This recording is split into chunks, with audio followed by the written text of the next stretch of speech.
This episode of the Danger Close podcast is brought to you by Cry Havoc, from New York Times #1 best-selling author Jack Carr. Cry Havoc, a Tom Rees thriller. Order now.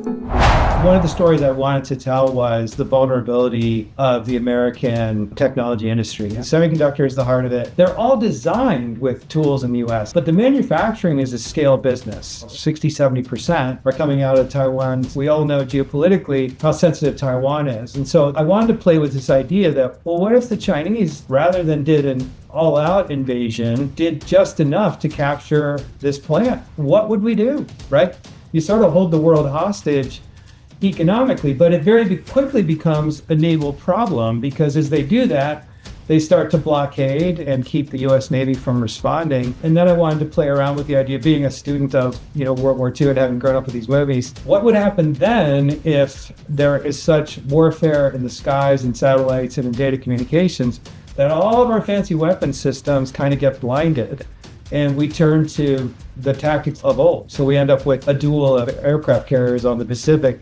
And it's all about trying to get that chip center back, because that's what moves the world. And that is a reality.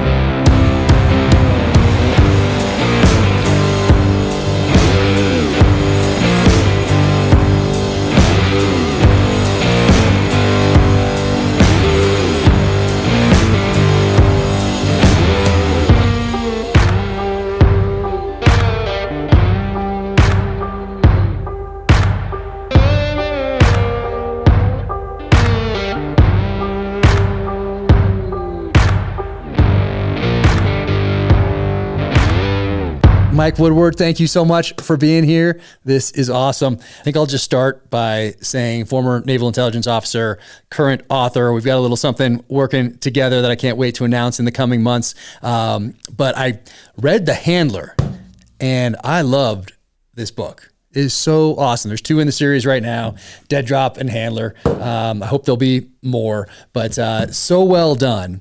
Before we get to how you settled on wanting to write, take me through the path into the Navy. What drew you to naval intelligence?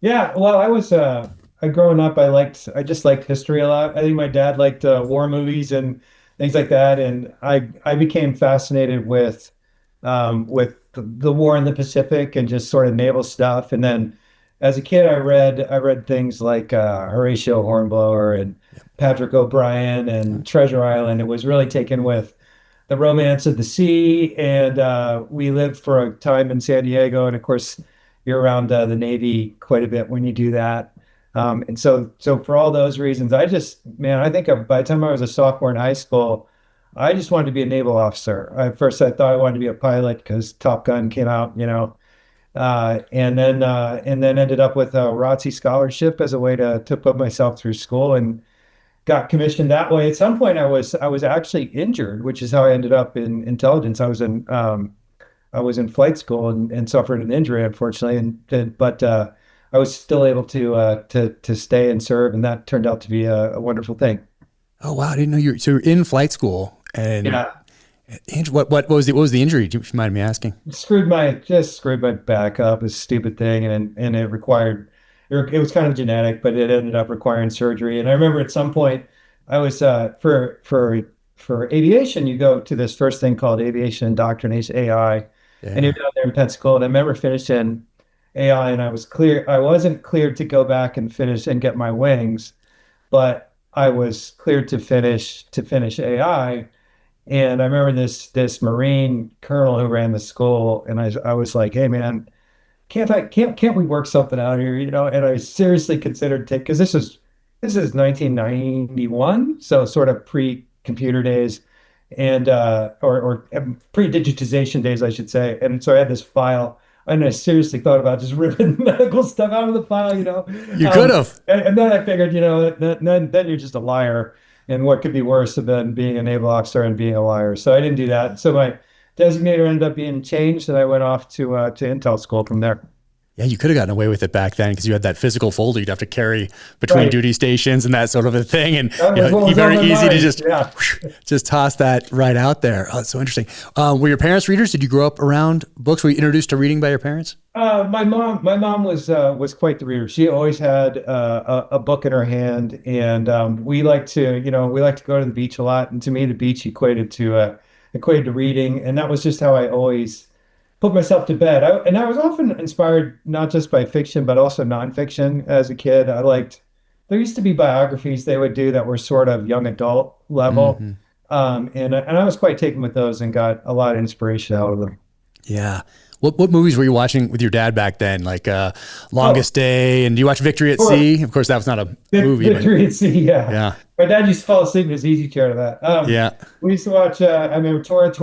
I probably, Midway, I think was like 1973 or something like that.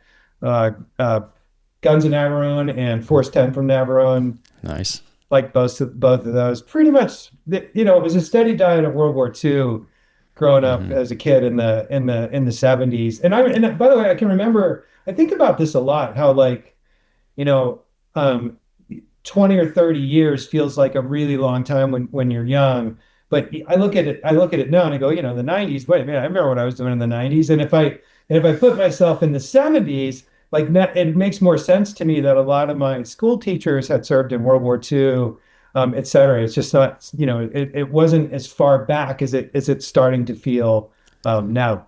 All right. I remember it feeling a long way back then in the late 70s, early 80s. It seemed like World War II was ancient. And then you really go think about that time, and it really wasn't that long ago.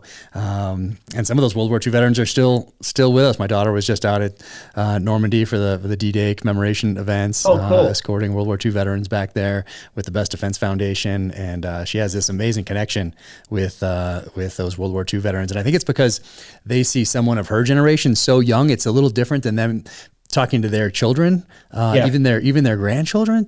And now it's like, this would be like a great grandchild essentially, because they're all hovering around 100 or over. And to see them connect with her is really, really special to see. But you did that. I thought you might say when you were at in-flight training that it was a stormy night and you're coming in on the F-14 and the carrier's rocking and boom, eject, and then you had the back injury and you have to go to Naval Intelligence. I wish it was that cool. But you find your way to Nimitzi, to the Naval and Marine Corps Intelligence Training Center, Dam Neck, Virginia. I did, and as you know, the designator back then was 1630, right? Nice. And so, went to Nimitzi and really enjoyed it. And then I kind of got into, being a kind of a bookish person, I actually really enjoyed that designator and vocation in the Navy because it exposed you to a lot of different things. So after I got out of Nimitzi, I was sent off to the Philippines to actually work on counterterror stuff. I did that for a little while, and then the base closed while I was there. Mount Pinatubo happened. Oh, wow. And I remember going up to Clark Air Base, and it was like 7 feet under ash and all that kind of weird stuff. Oh, wow. And then got sent back to the fleet and was on the Carl Vinson with an air wing, and then went to US Indo PACOM, which back then was just US PACOM, and that was really fun. Got to see a lot of interesting stuff in the Pacific. So did a couple of deployments and really enjoyed my time in the Navy. Nice.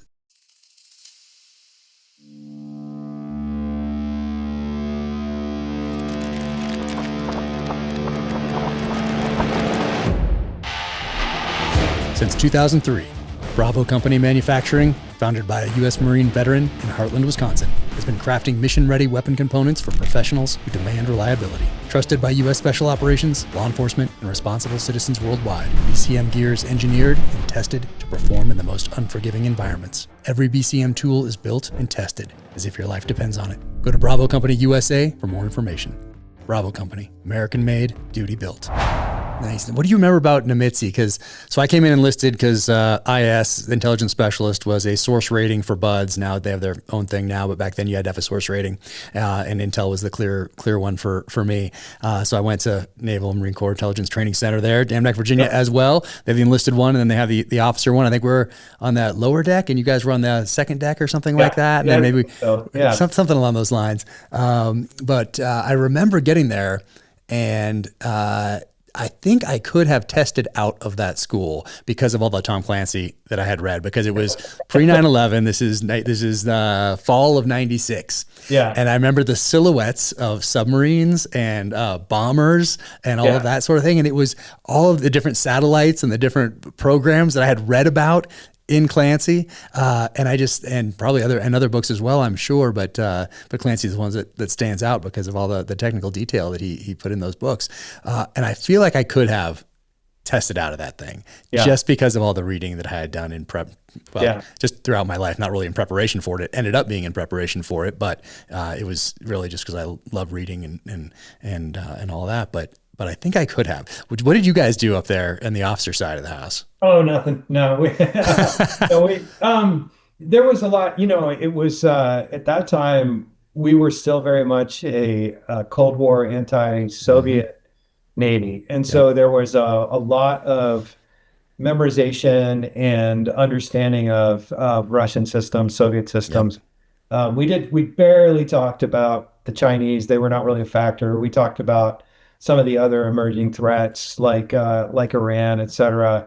But I would say it was sort of broken up like that by threat category, and a baseline across all of that, as you know, were the Soviet systems at the time. It was sort of like you bought that or you bought French or American, I guess. And as I was there, Desert Storm was just wrapping up.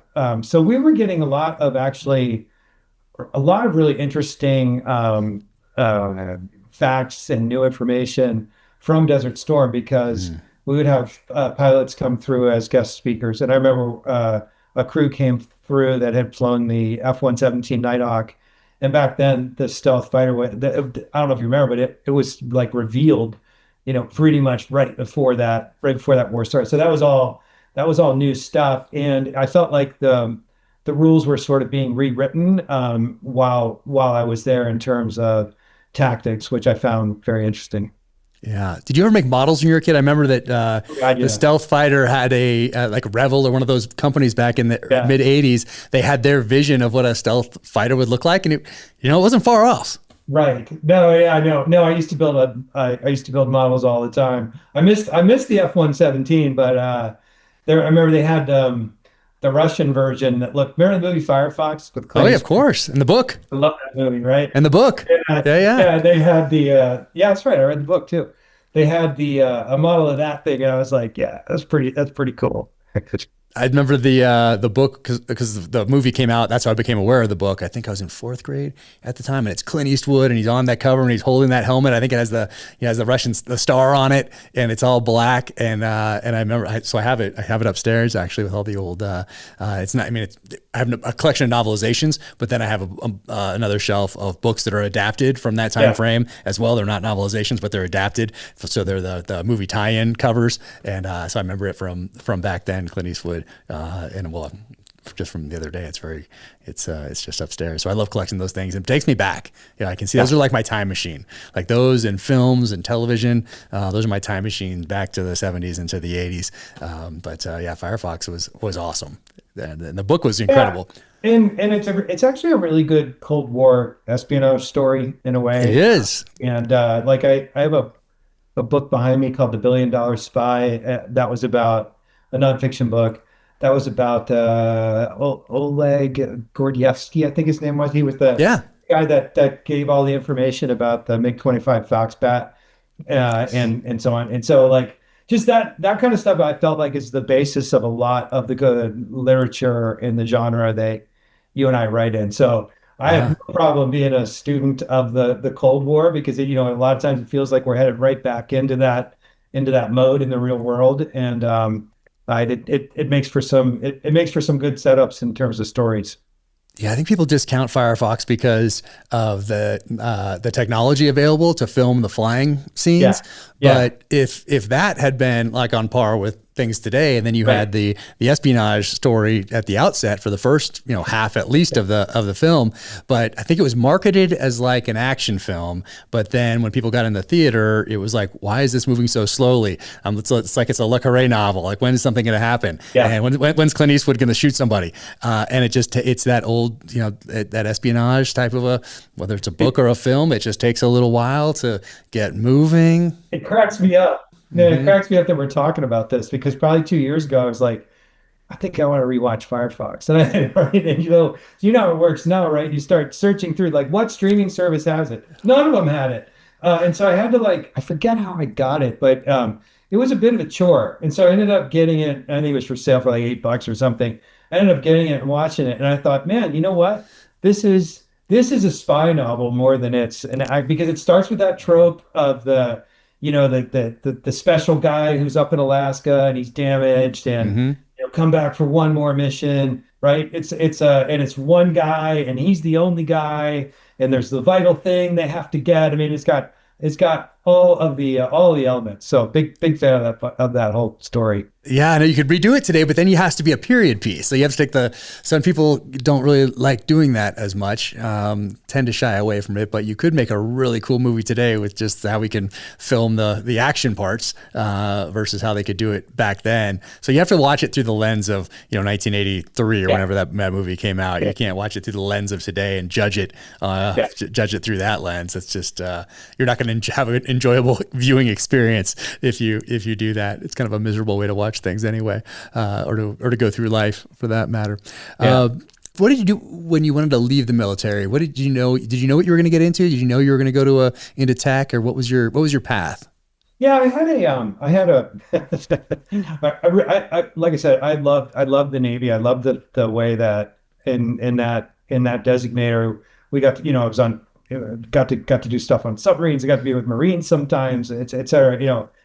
Spent a lot of time in aviation. So you sort of felt like, somebody who wanted to write one day, you sort of felt like this observer, almost like a journalist. I felt very, very fortunate.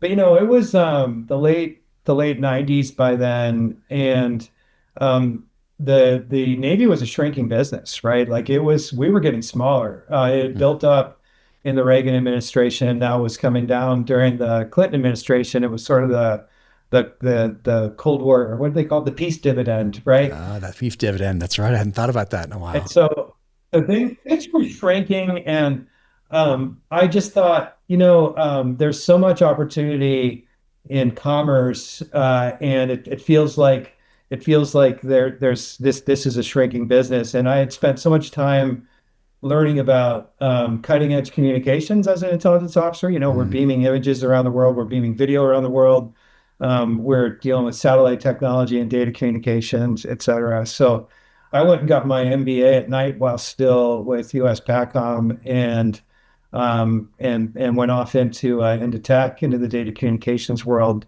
and it was good timing. It was before the big crash in '99, so people were hiring like mad, so they were willing to take somebody on who had military experience but no real business experience, and that ended up being very fortunate for me.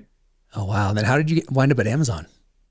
So once you're in tech, it's sort of this river where all things flow. And I would say that the river for me went something like this. When I first started, Cisco was the most valued, who makes routers, the most valuable company in the world. It was all about networking, right? Data networking. And I got into data networking. And right around that time, I went to work for Motorola. And right around that time, that turned into wireless. And then it was all about wireless. And so I was in the wireless industry, in semiconductors and phones, and with telecommunications carriers, AT&T specifically. But then it became pretty clear that, the digitization of everything, it's really these handful of internet companies that are going to control sort of the content and the storage and transmission of data. Everything else is sort of commoditized, was my read on the situation. So I started to actually angle towards what, do you want to me, the companies were Google, Amazon, Microsoft and Meta, Facebook at the time were the big ones, but primarily those first three. Microsoft and Amazon both happen to be in Seattle, where I live. You have friends that have done this, et cetera. So I ended up over at Amazon, really owning the relationships with the telecommunication providers because that's where I'd come from. And just as I got to Amazon, it was shifting from becoming really a shopping business to at least on the consumer side, a content business. And so much of what I ended up dealing with was Prime and Prime Video, and that sort of catapulted me into this end of the business. And it was international. Was it international side of it that you were in? Yeah. Basically, we were small. This is 2013. We had 2 originals, something like that, and they were they weren't that good. But the company was investing billions of dollars in these originals, and so then it became a matter. And the thought was originals are strategic, right? You can't be like Amazon has Amazon Music, but so does Apple Music, so does Spotify. It's all the same catalog of songs. So in video, the thought is, no, you have to create your own content. That's your differentiator, so that you can attract subscribers. And in Amazon's business, once you attract those subscribers, they become Prime members. They're more likely to shop, and you can see how the entire thing feeds itself in a giant flywheel.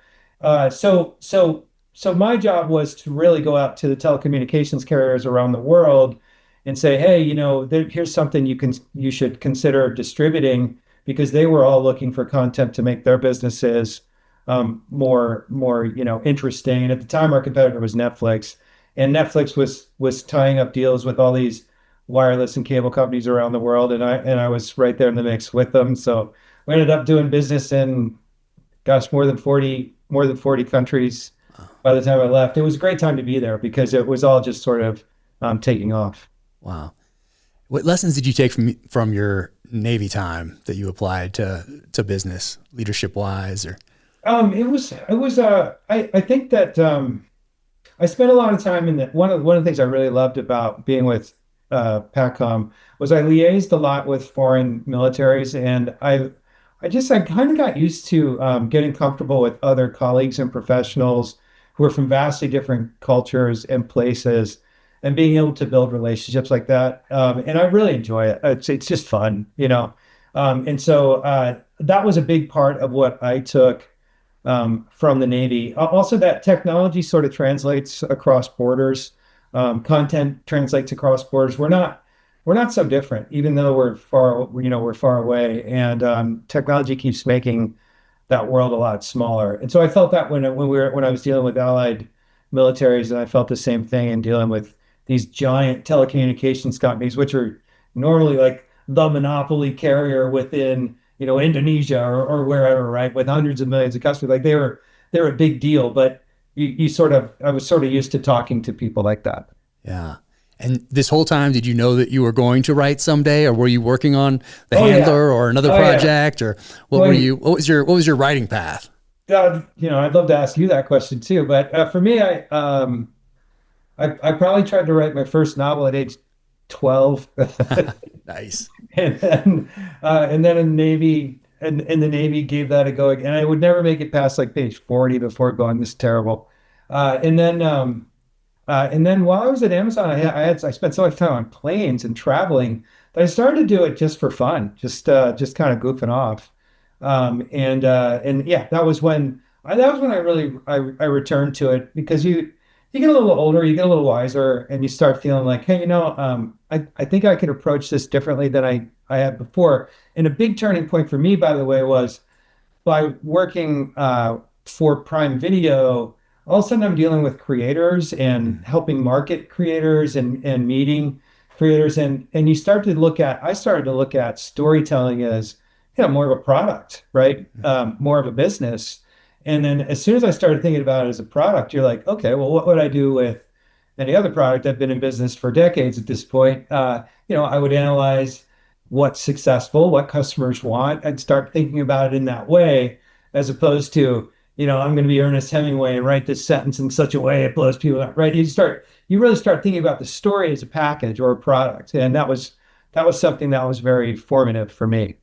Oh, that is interesting. And so when did you start the Handler? And was the Handler the first one that you really put all your efforts into? Or was there something else along the way?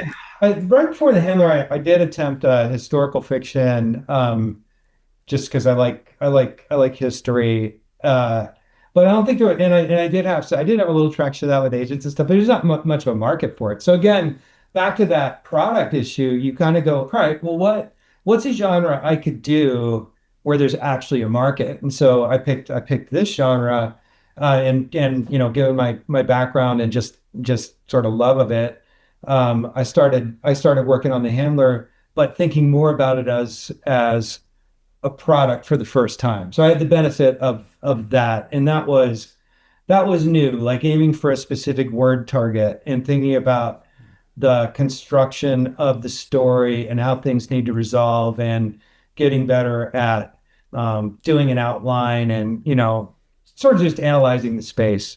It's interesting you say that, because I wouldn't have guessed that you looked at it that way. I was going to guess that you looked at it the opposite, that it was like an escape from all the things that you were doing. Because when you read this, what drew me to it is the writing. Like, the story is awesome, but there are lots of awesome stories out there where the writing's not great, whatever. The writing is great. And so that's what really, for me, as soon as I started reading this, I said, oh, this is different than some things that I've been reading lately. Like, this really stood out to me. But it was the writing that made it stood out to me. The story is fantastic, but the writing is really what was stood out to me more than anything else. It's just so good, and to be paired with such an amazing story, then you have the magic. There you have the heart, and it's really that heart that makes something, a piece of art. No matter what it is, whether it's painting or a sculptor or whatever it is, it's that heart behind it that you can't. It's an intangible, and you might not be able to put your finger on exactly what it is, but it's there. You know it's there, and those are the ones that rise. And this was just so good. So I'm surprised that you looked at it like that. But now that I know you, I can see the process side to it. Yeah. And I love that. I love that process. And I learned something from you early on. I haven't been able to do it yet because I was finishing up my book, but you write the prologue, or you have in the past written the prologue last, or not first. Yeah. It's so interesting. And did you start out that way, and that just made sense to you from the get-go? I think you told me this before, but I forget exactly how you got to that, because I'm going to try it. I think I need to try it because my last prologue is over 10,000 words, which is long for a chapter. And Red Sky Morning, that's a long prologue. Well, Red Sky Morning is even longer, but Cry Havoc is 10,000. Red Sky Morning is even longer, so that's like a whole book in and of itself. I mean, it's a short story. Both my last two prologues have been like short stories in and of themselves, and have taken a long time, both of them. I think a prologue should be like its own little story, right? Because you're getting introduced to a character that you may or may not see in the rest of the story. Sometimes it won't, right? Or they die or something, but it's a significant event that kicks something off. But I found that if you spend, you've got this whole book to write, and you've got these character arcs you've thought through and everything else. And in a way, the prologue is designed to be less related. I mean, it is related to that, but it's not a direct piece of the story. It's the thing that kicks off the story, or the incident that kicks off the story. So I find that, and it's like the very first thing your reader sees. And so I feel like by the time you finish a book, you know these characters, you know this story, you have found your voice. That's a good time to go back and write that prologue, rather than starting cold and force fitting it. And it's so tempting to like jam way too much information in there and things like that. So I think that with the Handler, I think I wrote it first because it was based on a real world event, and I didn't know what I was doing. But ever since then, I realized that, man, you can just spend too much time on this. Get into it. Just get going and come back. Yeah. That's such a great idea. So I'm going to try that next time around, because Red Sky Morning in particular, I didn't know anything about submarines. And so I just thought, oh, wow, that took a while. And I wanted a submariner to read it and be like, okay, there's, he took some license here, but I can tell that he put in the effort. Well, you did a hell of a job. It sounded to me like you knew a lot about submarines. I feel like I did by the end of that. Yeah, right. And then I had to project forward a little bit on some things like that weren't quite done yet, but I had to figure that out. So that was interesting. And then the latest one, it's Tom Reese, so the dad of James Reese, my protagonist, in Vietnam. So it's my first time introducing him to people where the whole story's about him. He's been in the other books before. He's had a major part in a couple of them, but this is all about him. And so I had another prologue that I was going to use that ended up being chapter 1 instead. And if this had been, let's say, book 5 in a series about Tom Reese, well, that chapter 1 would have been the prologue, but I felt like I needed to introduce this character in that prologue. And so I did. So I think it works for this, but like I said, if it had been book 5, 6, or 7 with Tom Reese, then chapter 1 would have been the prologue. And I would imagine, given that Cry Havoc is taking place in 1968, right? Yep, 68. Yep. That it was probably hard to get in the rhythm and the voice and the mood. You know what I mean? Like, having not really done that. I don't think you've done that before. I guess with Beirut, you did a little, right? But this was definitely a lot. This took a lot longer than I expected. I thought just doing that research, like you mentioned, doing the historical fiction that you had started out doing before The Handler. So this turned into historical fiction, 1968. I didn't look at it in those terms when I started. I thought it's just a story like the others, but it's set in 1968. So I'll add some flavor with 1968. I've done things similar to that before, but not for a whole book where it's focused on capturing the feel of that era. And especially it's the bloodiest year in the American involvement in Vietnam. And there was just so much happening in that year. And you want to figure out how to incorporate that and how's that going to impact the characters and how they're viewing the situations that they're in. Because you have the Pueblo, you have Bobby Kennedy is in June, and you have Martin Luther King, and you have LBJ saying he's not running for re-election, and you have the Democratic National Convention, and you have riots across the country, and all of these things simmering. And that's just the United States. We have the war in Vietnam. We have in France. We have we have the Gaulle government essentially on its last legs in that spring. You have the Prague Spring. You have the Soviet invasion of Czechoslovakia. I mean, there's all of these things happening. And we're coming right on the heels essentially of a presidential assassination in this country. Bay of Pigs wasn't too far. The Cuban Missile Crisis. All of these things are very, very recent memories for people. So you have to incorporate all that in and then not have the benefit of 50 years of hindsight, over 50 years of hindsight, going back and putting that into these characters as well. So it's doing that just took a lot longer than I thought. Yeah, not only do you have to fight the bias of presentism, but you also have to keep from getting overwhelmed.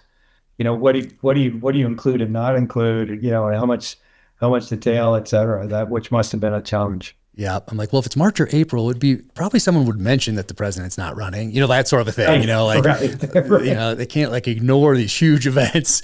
And then they happen to just tie into the story as well. So it all worked out, but it definitely just, I did not allocate my time in a way that allowed me to have the book done for when we thought it was going to be done. But that's all right.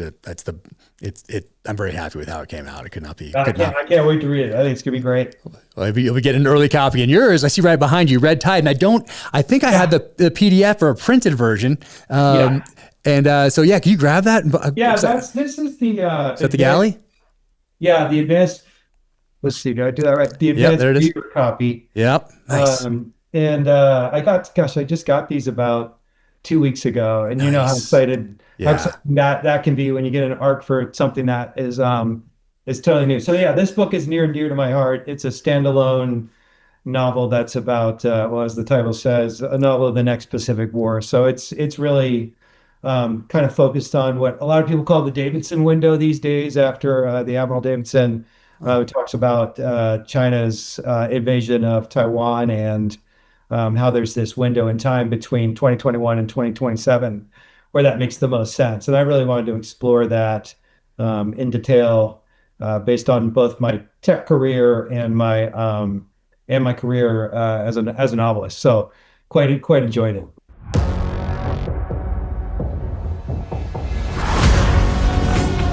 The 6-hour MCX Spear LT. With reduced IR signature coating, folding stock, fully ambidextrous controls, SIG suppressor ready, and interchangeability with all MCX LT barrels and handguards.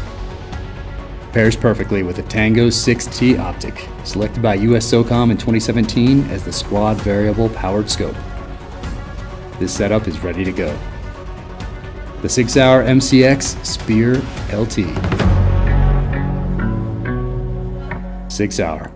Never settle.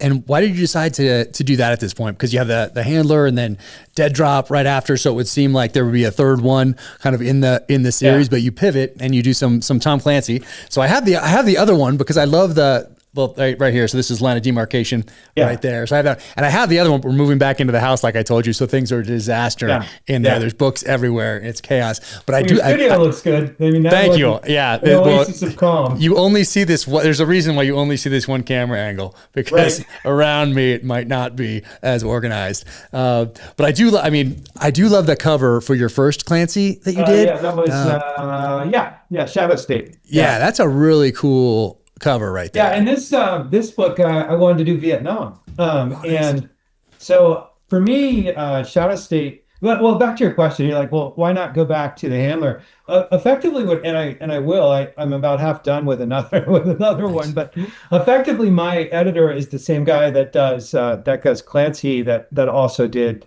these other series, and he asked me, hey, would you take over these Clancy books? Because there was all of a sudden an opening, and as a new novelist, it was like, well, gosh, who's going to pass that opportunity, right? So I jumped on that, and that the pace of those books is very daunting. I mean, it's effectively a book every 7 months, and so it was. I've written 3 now. The third one comes out this September. So Shadow State came out last year.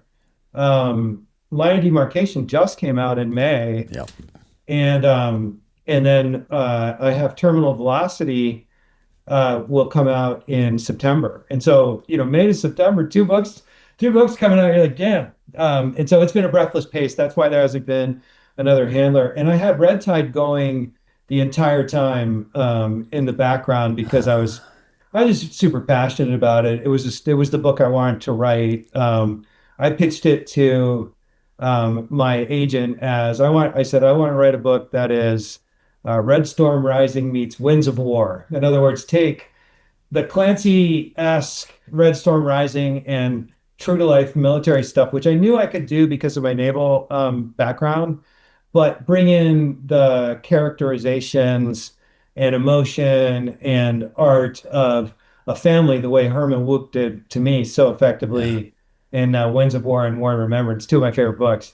So that was the idea, and I was just super passionate about it. And I had to go through it. It took me a couple of years. I had to go through several drafts to get it right. But I'm very excited to see it hit the stores this September. That's amazing. Well, no, August for you for Red Tide, right? No, Red Tide September. Let me get this right. Red Tide is September 16th. September 16th. Okay, I have it on my calendar as for some reason I have it as August 16th for some reason, but it feels like it. Nice. And that Terminal Velocity is August 2nd. So okay, I'm in. By the way, I have zero control of it, as you know, as to when this stuff comes out, right? And so you're like, well, all right, I guess it'll be a more efficient book tour, and we're going to do 2 at once, right? Perfect. Oh, that's amazing. So, this podcast drops. It might be out when this podcast drops. If it's not, pre-order, and if it is, order it up, and it's fantastic. I think you definitely hit your goal. You exceeded that goal, exceeds expectations. It's such a great book. I'm so glad I got to read an early copy. And Winds of War, War and Remembrance are 2 of my favorites as well. I remember watching the miniseries when I was a kid. I think it's where I became aware of a lot of different, because it takes you through, for those who haven't read it or seen the miniseries, it really takes you from, well, as the title suggests, the Winds of War, from pre-World War II and Pearl Harbor, and then all the way through from there. there to the end. But you learn so much about history from reading those, especially if you're reading it in like junior high, high school, college, like somewhere in there. You learn so much about history, and it's humanized for you. It's not just you're like reading about something and you see how many people were killed in this, this certain campaign or whatever it was. No, you're experiencing it through the eyes of a family, and it's so good. It's so good. I recommend. So those are two of my most recommended books. Once an Eagle is another one that's kind of similar in scope. Well, actually, I should say it has a broader scope because it goes for longer. I guess that would make sense. But it's similar in that you're experiencing history through the eyes of different characters, and it's so good. And Once an Eagle, we've talked about this before, but that to me is just like a seminal work, and it goes. Yeah. It actually starts in the search for Pancho Villa. I know, isn't that wild? It goes up just to the edge of Vietnam with one sad Sam Damon. Like one of my favorite characters. I just think it's such a terrific book, and I know it's taught at West Point, or at least the edition I have. I think it's from like USMA Press or something. So. Oh, really? Okay. Yeah, interesting. But yeah, those are some of my favorites, and I would love to one day get into maybe one day when I'm old and have lived enough history, but to get into historical fiction, I think. Yeah, you should. You'd be fantastic at it. And how about for the handler? Let's go back to the handler. So it's your first one. You have to be super excited about it. It's getting published. How did you get all the spycraft and the tradecraft and all of that in there? Because it really rings true, and it's such a great story. Like I said, I hope everybody goes and gets it. But what kind of research did you do for that one? I did. So I was at least as an intelligence officer, it's like you know enough about the intelligence agencies and how information is handled and technical capabilities and things like that. On the actual, sort of human side of things and getting into how does an operative talk to an asset and that kind of stuff. I read several memoirs actually of from CIA officers, which were really helpful. And for me, it was like, look, if you take these surprisingly informative memoirs, which I don't know if the CIA went, hey, you can't publish that or what, but I mean, I read a couple from former CIA officers and also a couple from former assets from Iran, other countries, who talked about what it was like to get recruited, what their relationship was like, the things that they sort of wanted, and how each side is sort of always manipulating, and they don't have great communication. And sometimes their hearts are in the right place, sometimes they're not. So I wanted to play with all of those themes. And with the handler, what I wanted to keep enough of a slightly military edge. So I wanted the hero to have been somebody who had been in the military. And so like when they run into trouble and they have to call in an Osprey that's off the coast on an LHA or something like that, like it all made sense. It's not like Deus Ex Machina, just boom, right? It just sort of happens. And so I wanted to really try to nail that interplay between the DoD and the DIA and the CIA, et cetera. So I had a lot of fun with that kind of stuff. And what was it like when you got the call then for the Clancy? Were you expecting it, or was it out of the blue? Had you had conversations about it before? With Tom Colgan gives you a call, right?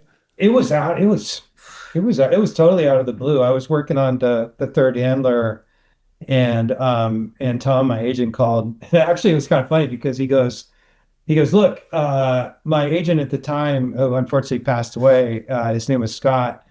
He goes, look, I'm going to call Scott and talk to him about this. And he says, but before I do, I just want to take your temperature. And he goes, I'm going to ask you a question. And your immediate response is going to be yes. And so I'm going to warn you that before you say yes, realize that it's a big commitment, right? And so then he says, do you want to take on this series, this Tom Clancy series? And of course I was like, yes, yeah, absolutely. And he's like, look, it's a book. It's a book every 7 months. And, it's going to mean that you set sort of everything else aside while you work on this. But I mean, it was just too important to me to want to contribute to that. I mean, of course, I read. We haven't even talked about him, right? I mean, I read every one of those books. Red Storm Rising was one of my absolute favorites. Yep. So good. I loved Clear and Present Danger.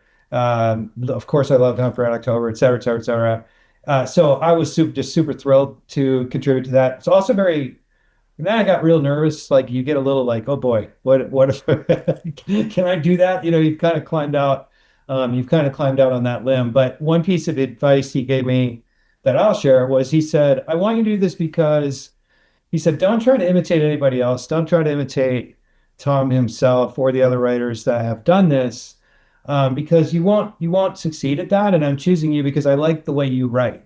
And so I'm picking you for that reason. So please write like you write, just do it in his universe. And I like to think of it as like, if you were a film director, and you're a great director and you've done kind of different sorts of films and things. And then somebody from, the Marvel Cinematic Universe came and they said, hey, will you do this next film?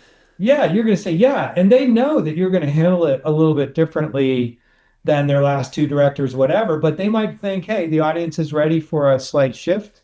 And I think that was the case with me when Tom approached me.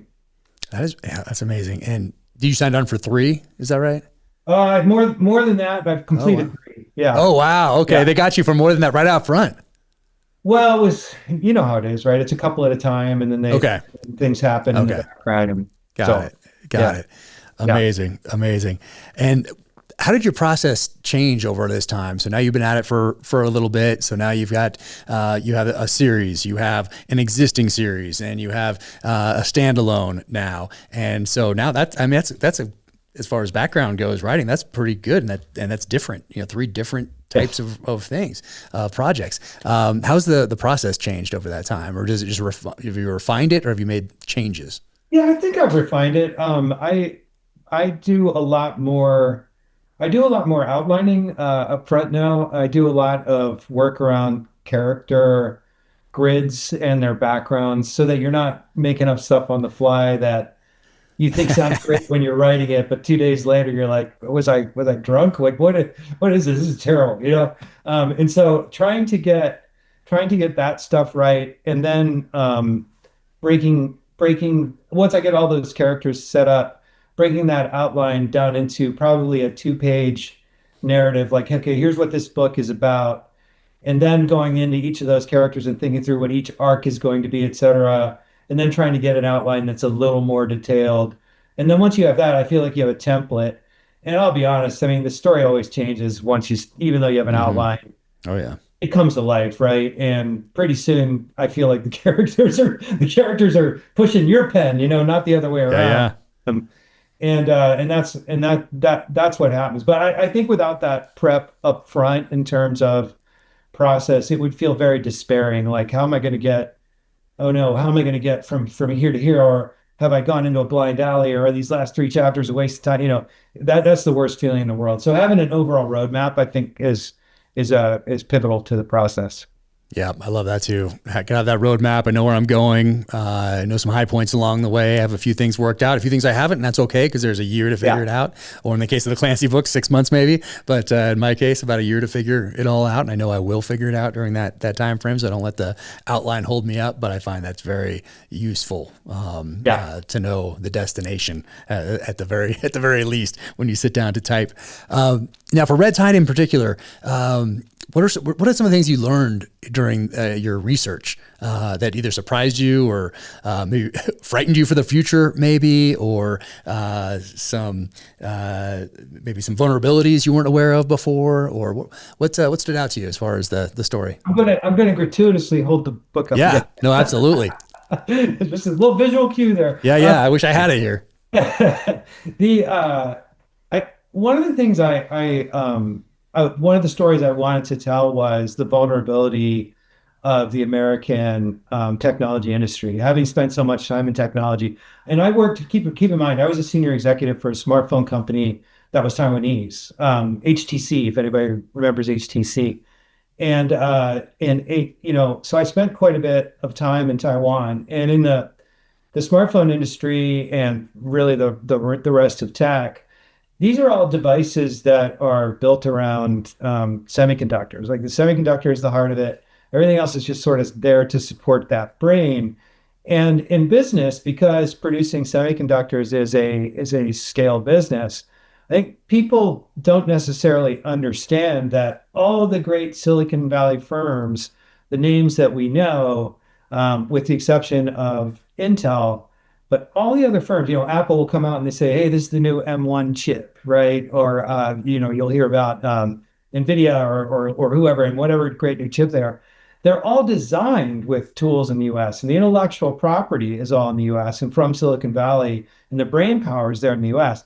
But the manufacturing is a scale business, and anytime you have a scale business, the efficiencies of that scale are legion. And in the case of semiconductors, that is especially true. And so we're talking about machines that are so specialized that they are among the most expensive machines on Earth, or most advanced machines on Earth. They're in facilities that have a billionth of a grain of hair can damage this facility. So they're air scrubbers and all these things. They're really super specialized, and they're all coming out of 60-70% are coming out of Taiwan Semiconductor Manufacturing Corp, TSMC, in Taiwan, and there's a handful coming out of Korea and a few other places, but the vast majority are coming out of Taiwan. Well, of course, we all know geopolitically how sensitive Taiwan is, and so the story I really wanted to tell was we've seen the Chinese Navy, the PLAN. We've seen them being built up sort of as American shipbuilding capabilities have declined. The size of our fleet is a fraction of what it was even when you and I were in the Navy. And so, I wanted to play with this idea that, well, what if the Chinese, sort of rather than did an all-out invasion, did just enough to capture this plant? What would we do, right? You sort of hold the world hostage economically, but it very quickly becomes a naval problem, because as they do that, they start to blockade and keep the U.S. Navy from responding. And then I wanted to play around with the idea, being a student of World War II and having grown up with these movies. I wanted to play around with, from an entertainment factor, what would happen then if there is such warfare in the skies and satellites and in data communications that all of our fancy weapon systems kind of get blinded, and we turn to the tactics of old. And so we end up with a duel of aircraft carriers on the Pacific, and it's all about trying to get that chip center back, because that's what moves the world, and that is a reality. So I knew that going in, and that's the story I wanted to write. In terms of what I learned, this is coming out with the Naval Institute Press, who out of Annapolis, and they were the first publisher of the Hunt for Red October, and they do the Naval Proceedings magazine, et cetera. And they have a different process, which I really came to appreciate. They put the book through a couple of, more than one technical naval officer, so a submariner, another guy. And, it was like, I'm embarrassed to admit that, some of the things that I got wrong, but it made the book so much stronger by going through that review process. So I learned a lot more about little details of naval operations that I thought I knew, but learned more. Wow, they must do that with preceding articles too. I think preceding articles a lot of times are written by the experts themselves, right? But still, that was a lot. I found that I need to get checked on like things that I thought I knew. Because you think you know it for so long. Like if you teach something for so long, you're a part of it, and you've made an assumption somewhere along the way. Yeah, and exactly. I can see it, because I've caught myself on it a couple of times, like, oh, wow, I didn't realize that really meant that, or something like that. So I can see it. I wonder if they take proceedings articles and check them, just to sanity check them and make sure. I think Naval Institute's an interesting organization, because it's a nonprofit. It exists to advance thought leadership and conversation on strategic naval matters. And they felt that Red Tide did that. And I'm honored that they did think that, because I wanted people to think about it this way. Like, if we don't invest in this, in our Navy, in our fleet, we do have this vulnerability that is very serious. And I've lived it on the naval side, and I've lived it on the technology side. And somebody needs to sort of wake up. And Congress isn't blind to it. I pay attention to those that subcommittee that Congressman Mike Gallagher started about the PRC and stuff. And they talk about these vulnerabilities, but I often feel the dots aren't connected for the public. And I thought that something like a novel and entertainment was a good way to do that. And I'm glad that Naval Institute agreed. How did you target them, or did your agent say, hey, we should look, or did you tell your agent, hey, I think we should look over here? They did Tom Clancy's first book, and like, you were aware that it was an option for essentially a thriller? I actually targeted them because it you know there's not necessarily a natural fit for a book like that with the publishers that we know so well. And publishing's business, right? And they go, look, if we put this title out there, there's a certain readership that's going to go and do this, et cetera, et cetera, et cetera. So when you come at something that's like, look, this is fiction, but it's military war fiction with an edge of realism that is trying to make a point, and it's trying to make a point, and it's bringing along emotion, et cetera, along the way. But that didn't necessarily line up with the publisher of the Handler series is Berkeley. It didn't necessarily line up with Putnam, who really looks after Tom Clancy and doesn't necessarily want to sort of change the Clancy franchise, et cetera. So I thought the Naval Institute Press was a really good fit for it. And it turns out that they've been wonderful. I think the book would be half as good, let's put it that way, had I not had them as the publisher, just because of those technical reviewers. Wow, that's amazing. And so cool that you're in that Tom Clancy lineage, and now in a couple of different ways. I mean, with Naval Institute Press and Hunt for Red October, and I'm fortunate enough to have a signed first edition from them, signed by Tom Clancy. Oh, that's cool. Upstairs. Yeah. So it's just that's really cool that you have two touch points with the Clancy universe. And who knew? No, it's good. Look, it's a dream come true for me. I feel grateful and fortunate every single day, and I just want to do a good job for him. Oh, it's amazing. It's amazing. The family in Red Tide. Tell us a little bit about the family that the story centers around. So I wanted to make it, we tend to write heroes who have, 14-inch biceps and can kill 13 people with two trigger pulls and so on and so forth. I wanted to make this about a surface warfare officer who was kind of on a naval staff. So he had visibility to staff, but he wasn't necessarily a voice that everyone listened to, and he was kind of on his way to retirement. But he's the patriarch of a family where he has one son that flies F-18s. He has another who he has some conflict with, and that son didn't want to go to Annapolis, and so he's off in the Merchant Marine. And then he has a daughter who's an engineer who's gone to the University of Hawaii. And so what I wanted to portray with this family was something along the lines of, where when you read War and Remembrance or Winds of War, you sort of come away with, wow, there's a lot of good people who joined this fight, right? This existential struggle. And I wanted to create a family where the reader might ask themselves, do I know people like this?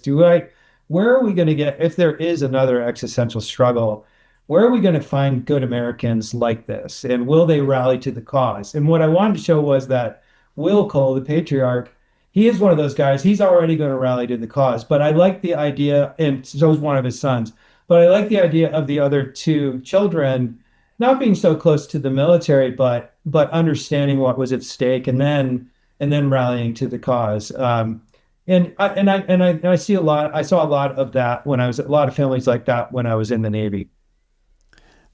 Is this something that you're going to continue doing standalone type books like this with maybe Naval Institute Press, or are there any thoughts about next steps here with that side of the house?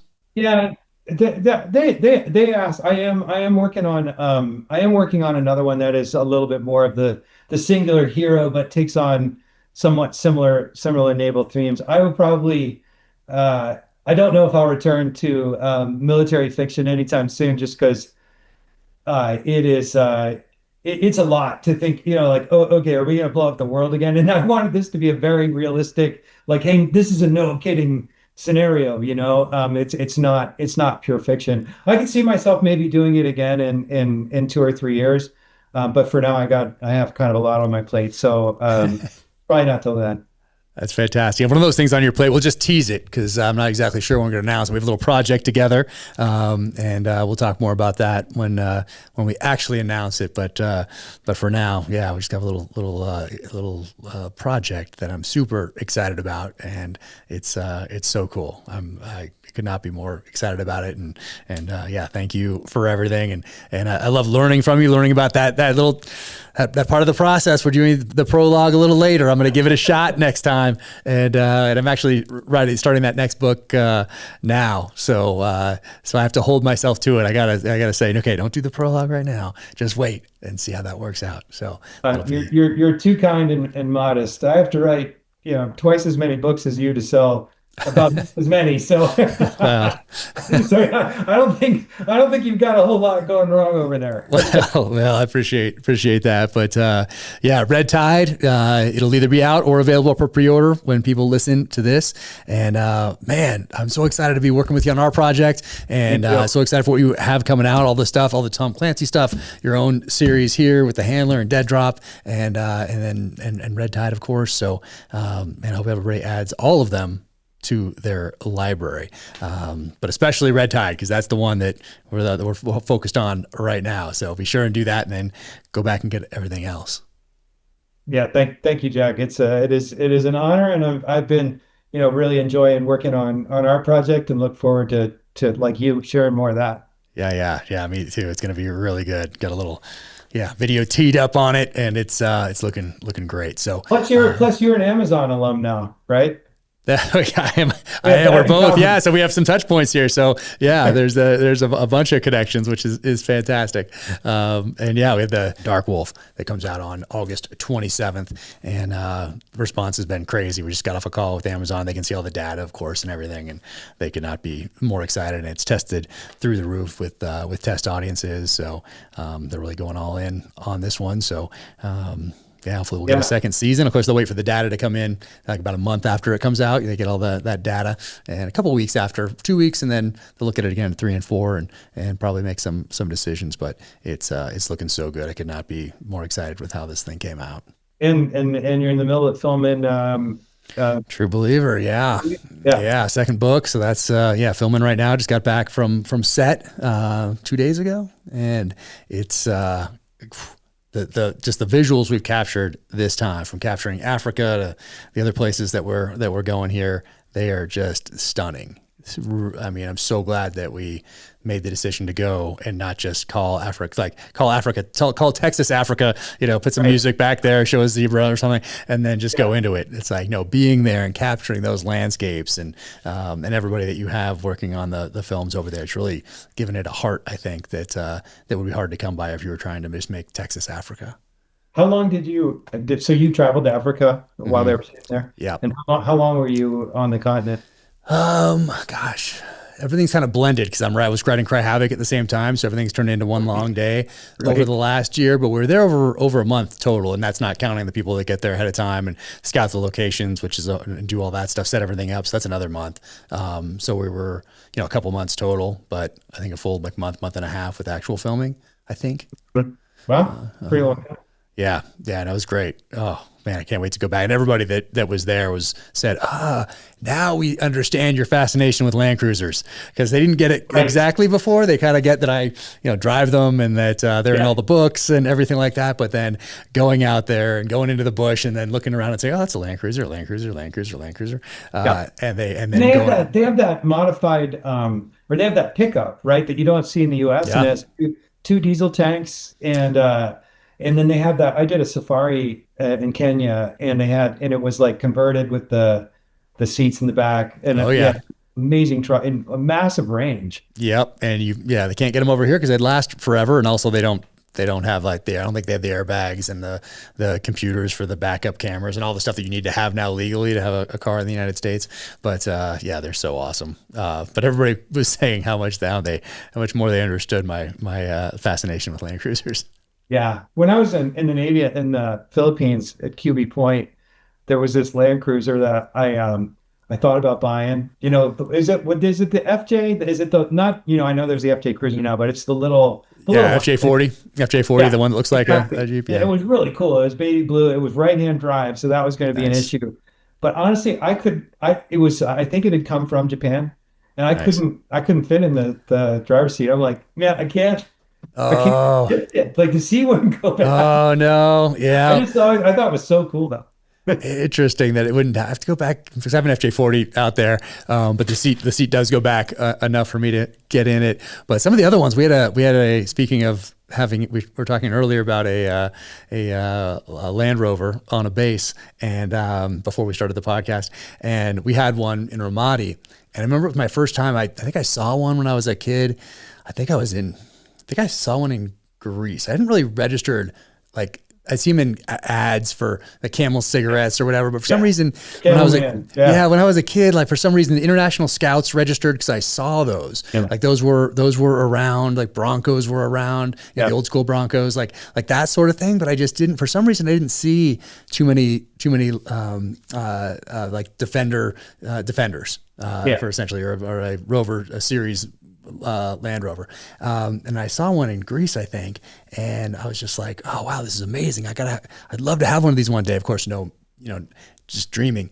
And then we had one on base in Ramadi, and I was so excited that we had one or two, and I got in there and I couldn't barely fit. The seat wouldn't go back. Like it was like one from the UK or something that was a little older maybe, but it was like made for a smaller person. I can't remember if it was or not. I can't remember. I might be conflating if I said it was or not. I don't think so. But yeah, it was on base and it was a little older, and we didn't really use it to go out in town or anything. It was just kind of a, drive around base on it type of a vehicle. But yeah, it didn't fit. Couldn't go back. And then later I was in doing some agency work, and we had a G-Wagon. It was my first time in a G-Wagon. It's really before they became like a Kardashian type thing, So, but it was all up armored and, all that stuff. And I was running tactical comms in the back. I drove it one night with nods. But most of the time I was doing the tactical comms. So we passed through different battle spaces, and just, hey, let different QRFs know that we're passing through, so they'll be ready at different stages of readiness. And you could barely fit in that back seat, especially with body armor on. So body armor in there, I squeeze in there, and have the big green radio. For people that are listening, big green radio is just that. It's a big green radio. It's the same size as the ones in those movies we were talking about. They do more than they did back then, but they're essentially the same size. And so you're squished in there like that with your body armor on and your M4 and all your stuff, and then the radio there that's attached to the seat in front of you. You can barely move in those things. So there's something to the long wheelbase vehicles. They do have versions of them, but we didn't have those. But I love talking vehicles. I love talking Land Rovers and Land Cruisers and Defenders and all the rest. But it's fun stuff. And you do see them all over Africa, but you don't see too many Land Rovers. You see a lot of Land Cruisers, not that many Land Rovers. You see a couple. Yeah, no, but a lot of those Land Cruiser pickups, and I've always wondered, like, why don't they sell those in the U.S.? For that reason, the engines would last forever because they're the diesels, and then kind of like the Hilux. It looks a little bit like a Tacoma, but it has the different engine that'll last forever. So they want that turnover. They want that vehicle turnover, I think, in the United States. It's unfortunate, even though they run cleaner and for all the rest. Anyway, they're now the Land Cruisers are stacking up in the backyard here. I shouldn't say backyard. How many do you have? I have two 80s, two FJ62s, and a 40. So 1, 2, 3, 4, 5. Yeah. And maybe a couple on the way. They're all the same. They're all the same body style. No, the FJ40 is that Jeep one. The 80 series is from the 90s, so mid 90s, 1997. And then the FJ62s are both of mine are 1988, but the one from the show. I have the one from the show that James Reese, that Chris Pratt drives in the TV show. So I have that. But my wife is very happy that is on loan to the Land Cruiser Museum down in Salt Lake City. So they have the Land Cruiser Museum down there, and so they have taken it off our hands for a moment, and so that's out of the driveway. James Reese was really written as just a vehicle for a vehicle, right? And then the race character, Rover guy, I mean, exactly. But hey, having grown up with all these TV shows that had essentially vehicles as characters. It Right. just has made sense to incorporate something like that into my books, just because I'm such I guess I'm a product of that time. But from the Dukes of Hazzard to the General Lee, and even the helicopters, Airwolf and Blue Thunder, and you have the A-Team van, and you have the Magnum Ferrari and the Miami Vice Ferrari, and you have the Simon and Simon truck, and you have every show kind of had its own vehicle. Starsky and Hutch, of course, before that. You're right. Fall Guy truck, of course. Right. So you have all those different vehicles that are associated with characters, but they all inform the character that drives them. So it's very, very natural for me to do that. Yeah. Yeah, man, dude, thank you so much for our partnership that we'll announce. We'll talk more about here in the coming months. But so excited for Red Tide to get out there. So excited for the next Clancy, and then to see what you have coming next after all of that. I really appreciate you, one, taking the time, two, being such a good friend, and then for sharing this gift, because they really are so well written, and everybody should go out and pick these up. You're too kind, Jack. I don't know how somebody so successful is such a nice guy, but thank you very much. I appreciate that. Oh man, absolutely. And we'll be talking soon. All right, man. Take care. All right, take care. This episode of the Danger Close podcast is brought to you by Cry Havoc, from New York Times #1 best-selling author Jack Carr. Cry Havoc, a Tom Rees thriller. Order now.